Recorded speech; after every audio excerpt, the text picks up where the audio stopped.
shine the torch and they turn their head. Because most of the common injuries that we are confronted with is neck injuries from whiplash. So the idea is going to come from the front, talk to you, make sure you're okay, find out some basic information. We don't want you to turn your head.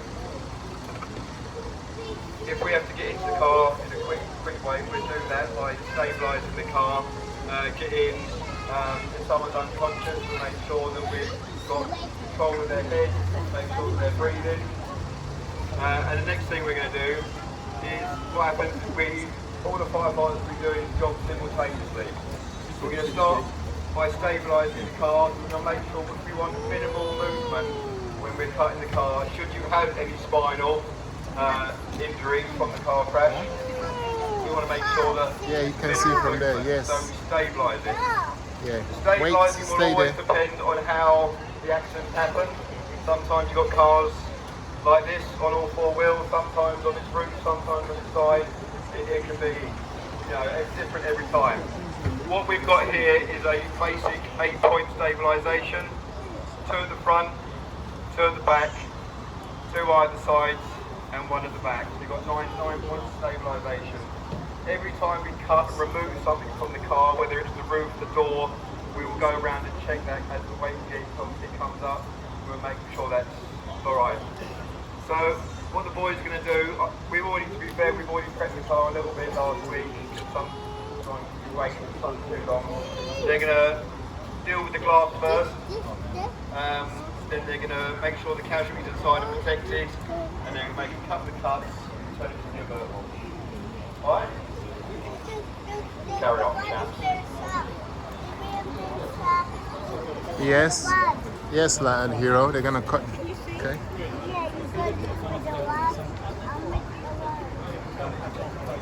Yeah, I was going to do it anyway.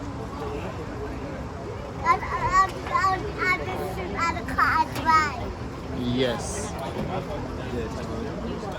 If you've got any questions, come see me afterwards. Once we're done, and I'm happy to help and answer any of your questions if I can.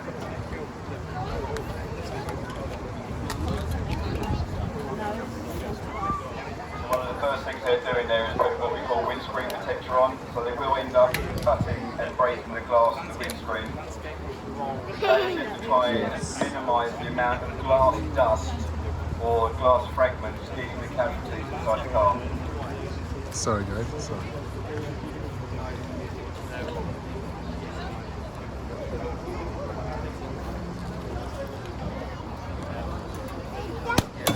Ooh, is that part of it?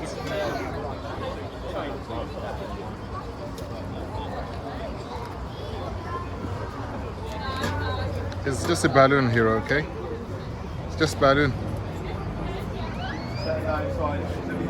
Hero, who are you looking for? Inside the car, it's going to get very loud. Hero, who are you looking for? This is what we call a glass master saw. So we start by look. making a... Look at the car. Gonna break it. It's going to be loud. We're going to make an incision in the middle of the glass, and then we're going to cut away from either side.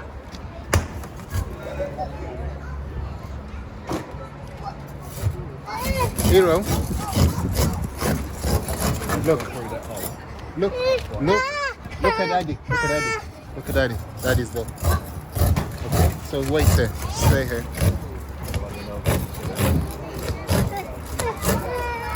Hero is fine, okay?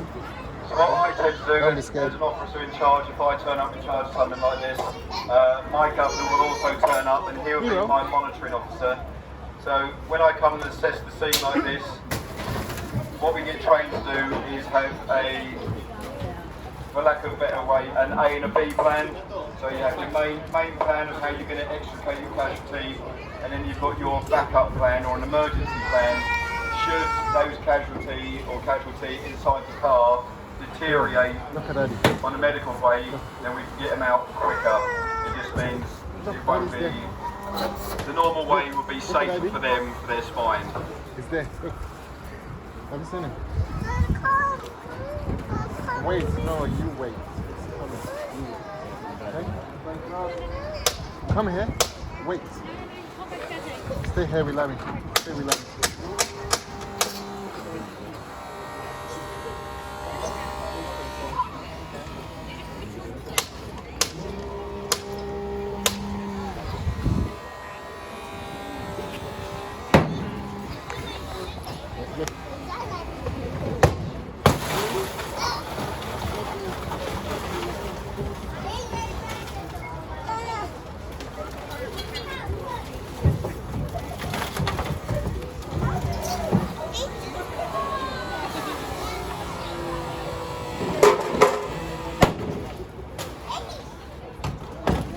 front door off. So basically what we're trying to do is what we call space curation. The more room we have to work to assess the casualties, the better. So what happens, we tend to work very closely with the London Ambulance Service. They have jurisdiction over obviously looking at the medical assessments, and they would decide if it's a case of that casualty can get themselves out of the car, or they want us to cut the roof off to make sure that their C-spine or their spine is safe.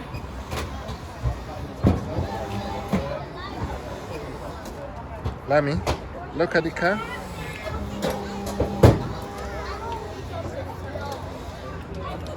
In the last 10 years, we tend to find that when we're cutting a car open, it's not to do with them being trapped by the car, but more trapped by the nature of their injury. What I mean by that is the newer cars are so well adapted to all their crash stuff, the way that the engines and stuff fold in, that inside the car you're a lot more protected than say 15, 20 years ago, where the car would crumple in a lot more, and we used to have a lot more, we'd have to cut the car off the person because their legs would be trapped around in the footwell, the dashboard would roll in, or something like that. But nowadays it tends to be more concern over C-spine, other than being trapped physically in the car.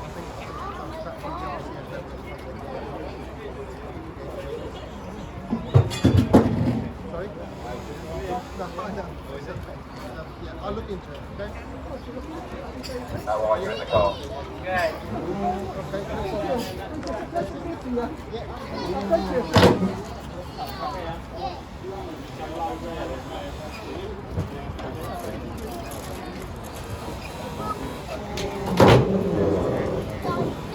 What Gavin's using there is our dedicated cutters.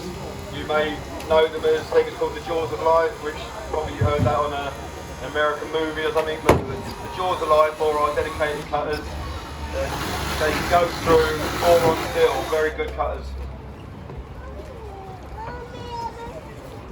What is it here?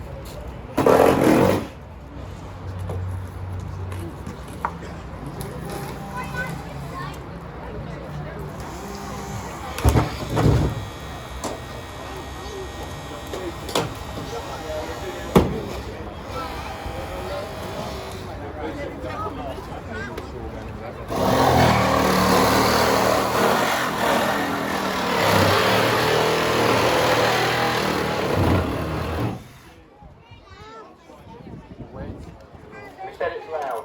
Yeah, just wait, okay?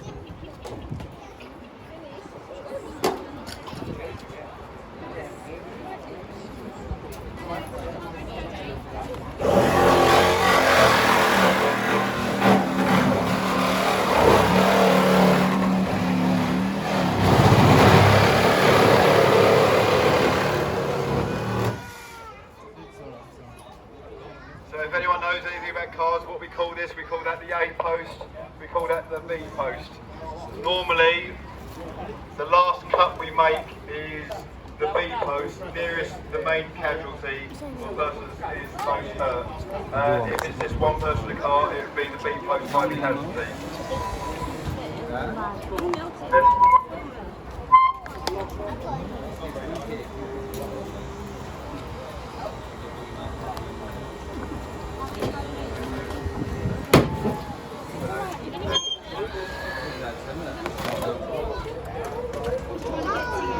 Hold on, Harry, come over here, buddy.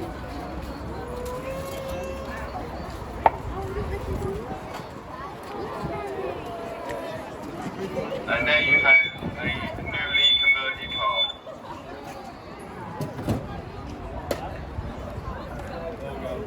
Right, this is playing up now, but if you can all hear me, so that is a basic, what we call a roof off RTC. So from here, in conjunction with the fire rescue unit at East Sandhurst Green or wherever it comes from, and the London Ambulance Service, we will then look at extricating the casualties in the most safest way possible from here. Now that would be a possibly a spinal board behind them, so minimal movement again, but a spinal board taken behind them.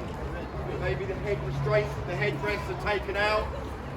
Once we've taken the weight, we can then remove the rear seat and gently lower them onto a spine board and take them out the rear of the car. And that is it. Anyone got any questions? Answered it all? For real? Cut the roof off, probably cut like, last time we cut the roof off, we had a car crash up, we had an RTA last week, didn't we? We had one a couple of weeks back, but we didn't have to do quite like this.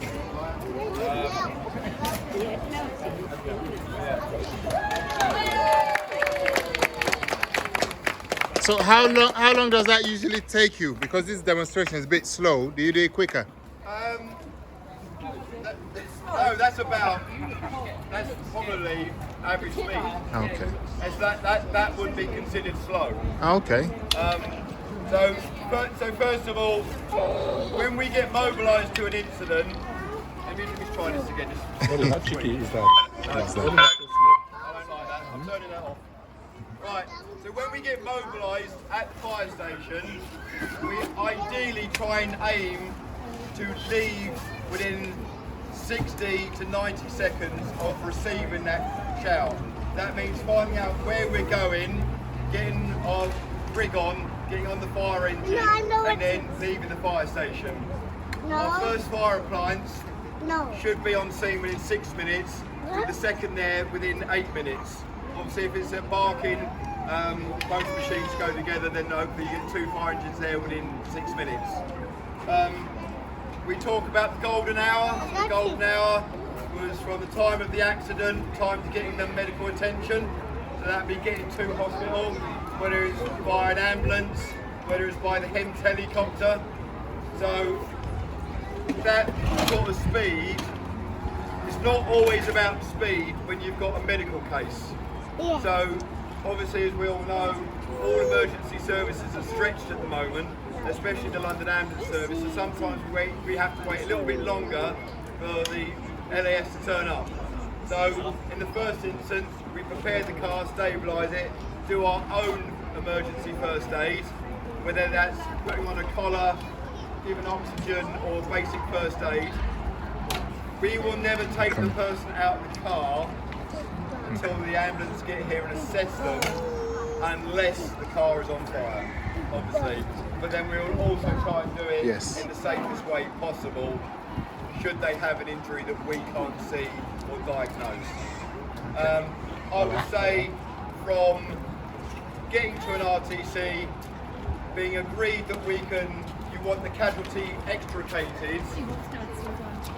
If it's not complicated, half an hour is probably a good sort of time scale. The more complicated it is, the longer it will go on, but then you've got more medically trained people there that will treat them and make them more comfortable as people.